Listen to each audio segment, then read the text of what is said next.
schedule from my book review channel for August 2025. But before I get started, let me just say my newest book, The Hardy Boys vs. the Phantom of the Opera, is now available for purchase on Amazon. On the 6th, I have the next two Bad Guys books where they go into outer space and they deal with an alien who is the main antagonist of the series for quite some time. Then on the 9th, I'm doing two Rainbow Magic Fairy books because I was told I'm just 2 books away from the end of the Diamond Fairy series.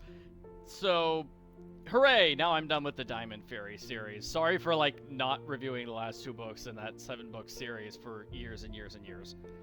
Then on the 12th, Wings of Fire number 10, Darkness of Dragons, where they defeat the evil Darkstalker. I think it's good. I think the first half of the book is not as good. It's mostly focusing on Quibbly and his tragic backstory and dealing with his grandfather. And that's interesting, yeah, but doesn't really have anything to do with the evil villain who is taking over the world. And I wish the book focused more on the evil villain taking over the world. But overall, I still think it's a good book. I also enjoyed book number 11, The Lost Continent, which introduces us to a new continent where we have a bunch of bug dragons, and it was really hard to get pictures for my review. I just used pictures of actual bugs because we don't have graphic novels for these books yet, so I couldn't just use pictures for the graphic novels for the characters in my review. Then the next 2 Sweet Valley Twins books that I've read, which are 17 and 18. So Boys Against Girls, that's one where they get a mean sexist teacher, I believe. And the center of attention where Mom gets sick and Jessica decides everybody needs to focus on her instead of Mom because Jessica's a jerk like that. And the 18th, we have the next 2 Bad Guys books. So I thought book number 7 was okay. I thought it was kind of silly and pointless, but still okay. But apparently it gets a lot of hate on the internet. It's called a special edition because it's extra long, but it's not really extra long. They just threw some extra bonus playtime materials at the end, just like they do with Babysitter's Little Sister super editions. And then book number 8 was a good one. All the bad guys get superpowers, and it's so hilarious. Yes. And then the Little Miss series. So this is going to be replacing my review series for Encyclopedia Brown. Little Miss number 1 is Little Miss Bossy, and then Little Miss Naughty, starting the series with 2 rude characters. Then on the 24th, I have the next 2 books in the Wings of Fire series. The Hive Queen, oh yeah, that's a good one. And then the Poison Jungle is kind of where I think this 5-book storyline, it doesn't get as good. And part of the problem is that our characters go to the Poison Jungle, and they spend the entire book in the Poison Jungle, where all the interesting stuff is happening in the hives with the main villain and stuff like that. But they're in the Poison Jungle, and there's nobody else there but them for most of the book, so it's really kind of hard for the plot to actually progress. And they also change who the villain is, and I'll be honest, I do not like the switch of villains halfway through the series. I know they kind of did that with the previous arc, switching from the Evil Queen to Darkstalker being the main villain. I think that worked well. I think this surprise villain introduced in this book, not very good. Then on the 27th, I've got a romance novel by Nicholas Sparks, which I haven't read yet, and then The Curious Incident of the Dog in the Nighttime. So I'm on page 23, and it's okay. I like it so far. It's really interesting. I could live without, the swearing and adult content, but other than that, it's been a great mystery. Here are the various books I read last month, mostly the Disney Fun to Read Library, which is a series of picture books. They're well illustrated. Each one is 40 pages long. I read these as a kid. My family had the entire set, so I read them over and over and over again. Rereading them as an adult, I see that some of these books do have a problem where in order to reach the 40-page limit, they just repeat the same basic scene over and over again. Happens all the time in Goofy's Big Race.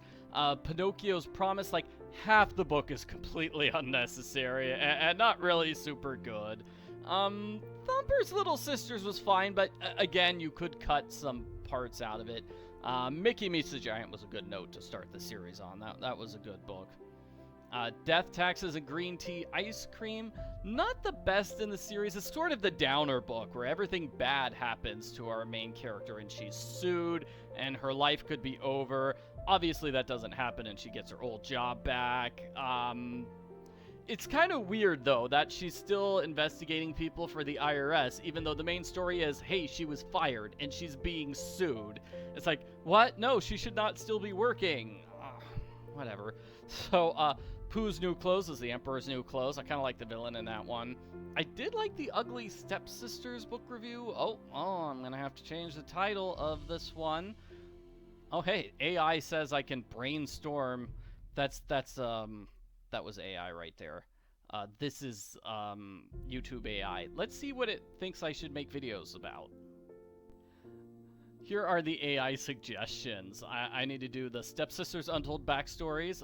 What if Cinderella never met Prince Charming? Oh my. And then Cinderella versus the Stepsisters in a fairy tale lawsuit.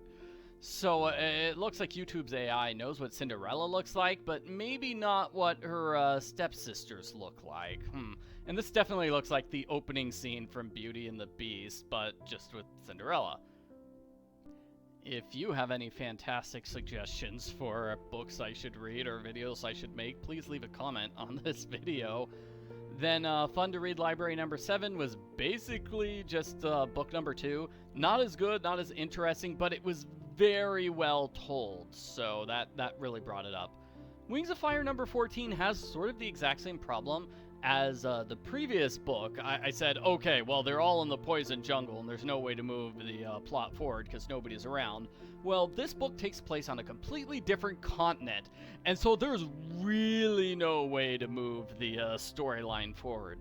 The book tries to get around this problem by having visions. Our main character has a bunch of visions of what's happening on the other continent, so that kind of moves the story forward, but still, I'm like, couldn't we just have had the story take place on the continent where all the interesting action is taking place? Wouldn't that have been better? I don't know. Okay, so I reread Nancy Drew Hardy Boy's Supermystery number 1, and then rewrote my review for that. At the same time, I read Nancy Drew Hardy Boy's Supermystery number 11, which was not... No, I don't think either of these books were anything too super special. The mystery solutions in this one were kind of a bummer. And both books kind of had the problem that the Hardy Boys seem a little bit ancillary. Like, you could replace the Hardy Boys with Bess and George, and it would basically be a normal Nancy Drew book. And it would be the exact same length as a normal Nancy Drew book, too, if you cut out those Hardy Boys chapters, which were superfluous. So it kind of makes me think maybe these were Nancy Drew books that were later changed into Hardy Boys books. I don't know. Could be wrong. Dumbo at Bat was a strange one, I think, because the animals stand up on their hind legs and they talk to humans all the time, and that is not what happens in Dumbo at all. Wendy goes back to Neverland. Captain Hook tries to kidnap her so she can throw him a birthday party, and they save her. Wise Grandma Duck is a little red hen, except with Grandma Duck. Snow White comes back. The dwarfs need to clean the house for Snow White, and they learn working together is a great way to get things done. Mr. Birthday is a guy who loves throwing birthdays. It's basically like there was Little Miss Birthday, and here's Mr. Birthday. One of them likes presents, and the other likes parties. Other than that, they're really interchangeable. It's very much a similar story. Her story was better.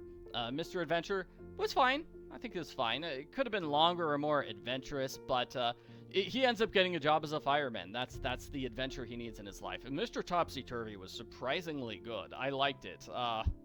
Yeah. So there's a reason that other books in the series just like will steal the jokes from this one, especially with Mr. Muddle. But this did those jokes first and better. Scrooge and the Magic Fish was a really good book, even though it's the story of the fisherman and his wife. But it still really worked with Scrooge McDuck. And Arthur's Underwear, this is, it's just a silly book. It was an episode of the TV show, and the dedication says, hey, this is dedicated to all the kids who really wanted an underwear book, and I can see why. It's just funny. Ferdinand and the Bullies is really similar to the original Ferdinand and the Bull cartoon, except it only takes place in the in the bullpen. You know, he doesn't actually go to the bullfighting ring or anything. He just deals with the nasty bulls. And he's got a nephew, in this one. Donald Cries Wolf was not very good. It was way too long. That was definitely one where if it was not 40 pages long, if it was just 20 pages long, it would have been better. And then, like I said earlier, this series kind of has scenes that repeat over and over again. So the bullies are mean to Ferdinand. There's like 6 of those scenes. And then same with Hiawatha's Kind Heart. There's like 6 animals. Like, he's about to shoot an animal, but he sees it's really cute and he doesn't want to hurt the animal, so he decides against doing that. And that basic scene repeats 5 times. Yeah. And then book 16 is Little Wolf Saves the Day, where Little Wolf helps the 3 pigs defeat the big bad wolf, and we learn a lesson against racism. And I did read books 17, 18, and 19 in the series. I did not finish reviews for them in July, so sorry about that. They're really short. Like, come on, these things are like 2 minutes at most, so it shouldn't take me that long to finish a review for them. So, thank you very much for watching my video. Again, check out my book, The Hardy Boys versus the Phantom of the Opera. I think it's a lot of fun. Would love to get some great reviews for that book. I'm also working on an audiobook version of my Hardy Boys book, so you can look out for that. I'm also working on a Little Orphan Annie project, which hopefully will be released sometime soon, this month of August. Bye!